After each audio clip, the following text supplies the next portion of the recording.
ისთვის არის საჭირო ყურსასმენი და რაში ვიყენებთ მას DJ-ები.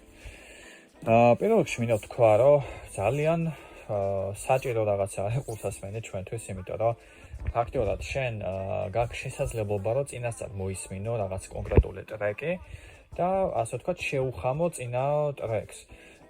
და იმ შემთხვევაში თუ ეს ორივე ტრეკი კარგად ჟღერს ერთმანეთში, მხოლოდ მაშინ უკვე აუწევ ფეიდერს და ამ ყველაფერს მიაწოდებთ მსმენელს. მეორე ხო ყურსასმენი ჩვენ რაში გვჭირდება არის, რომ ჩვენ აუცილებელია ბიტები დავამტკივროთ ერთმანეთს რა. ანუ ბიტი ბიტზე უნდა იჯდეს, რომ იყოს ერთი კონკრეტული რითმი.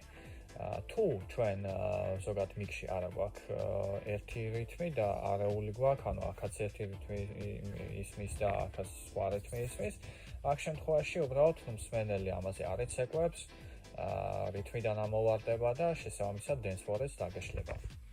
ამიტომ ყურსასმენის აქვს ძალიან დიდი მნიშვნელობა, სწორად შერჩეულ ყურსასმენს, ასევე მის სწორ დარეგულირებას, თუ როგორ უნდა მოვირგოთ ის სმენაზე, როგორ უნდა მოვირგოთ ჩვენ